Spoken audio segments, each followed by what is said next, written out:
So why does G major on a guitar look like this,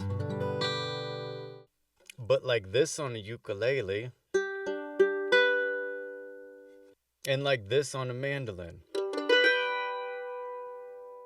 The reason is because chords aren't random shapes. Chords are specific notes. And if you know what those specific notes are, then learning a new instrument is just like, where do I get G, B, and D on whatever I'm playing?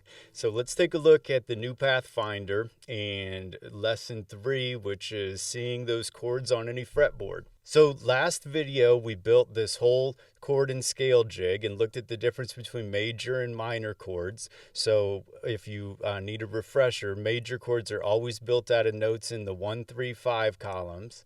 So 1, 3, 5. Minors are 1 flat 3, 5. So to play a G major chord, which is called the 1 chord in the key of G, I need the notes G, B, and D. So what I can do with this chord builder is I can throw a G in here. And when I put that first G in, now it starts populating all the places in the first 5 frets that G's show up on all of those instruments. And then I want to throw a B in there. And okay, I got B's here, here, here, here. And then I need the 5th note, which is a D. And so once I put that in, now if I play a G major on guitar, it goes G, B, D, G, B, G. Or if someone says like, hey, you can put this finger on this B string 3rd fret. Oh, okay, that's still G, B, and D notes. I'm just putting a D instead of a B. Or if someone's like, hey, here's this bar chord, and don't worry about that if that doesn't make sense yet. But the idea is I just play G, D, G, B, D, G. So we can see all of those chords on all of these instruments. So when I played it on ukulele, it looked like this. So I just left this G string open, and then I had a D, and then G, and then a B. So those are the notes I need. So chord shapes are not just like magical random things. It's like, where's the most reasonable place that I can grab those notes? Or if I stick my pinky up here, why is that still a G major chord? Oh, because you just put a B in here instead of a G. But anytime you are playing G's, B's, and D's, you are always playing a G major chord. And so the idea with this chord builder is if I know, regardless of the instrument, if I know the notes I need, let's look at C major. And I got a uke in my hand, so let's see what that looks like. So if I plug in a C, I plug in an E, and then I plug in a G. Okay, here's where it would be on guitar, but on a ukulele, when someone tells you, go open, open, open, and then hit the 3rd fret. And it's like, oh, open is G, open is C, open is E. Oh, but I can't leave this note, which is an A there. So I go up to the 3rd fret.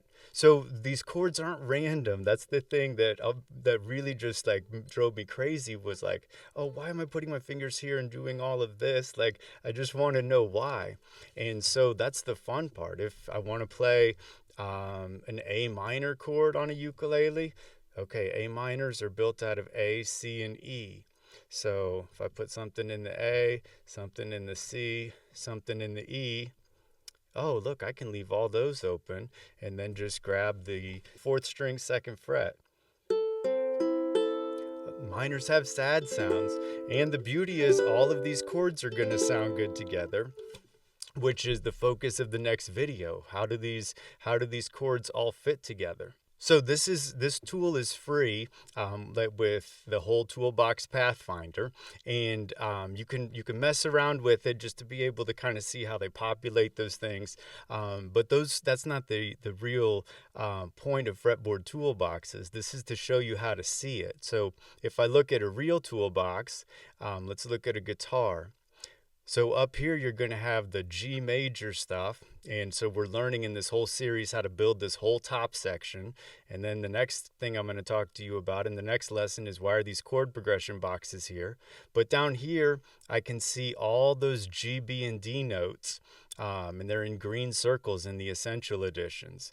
And if I switch to a different instrument, here's ukulele.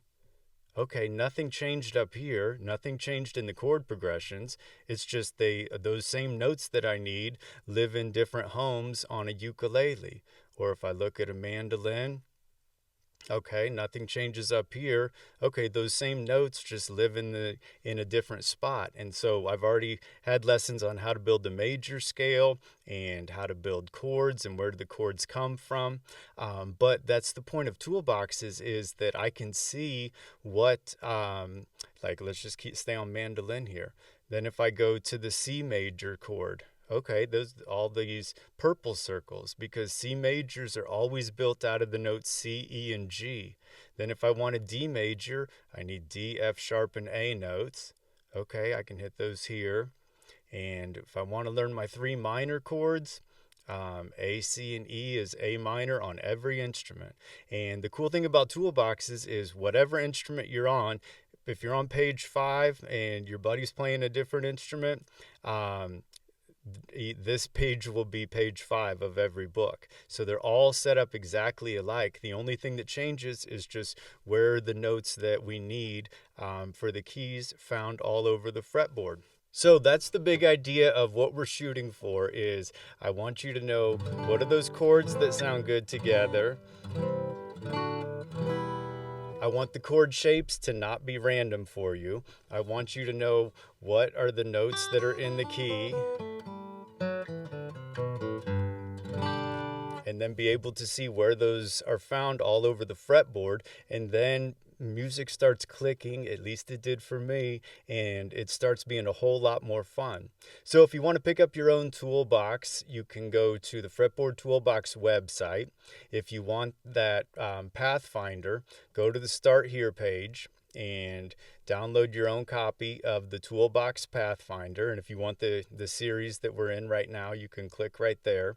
And then for any instrument, you can go and pick whatever instrument you want, and once you click the instrument, you can download essential editions or complete editions. You can click here to read about the different essential and complete versions and print and ebook options, or if you want to pick up your own book, you can. But download those free pages. All the instructions are always free, and the key of G major pages are always free on my books for every instrument.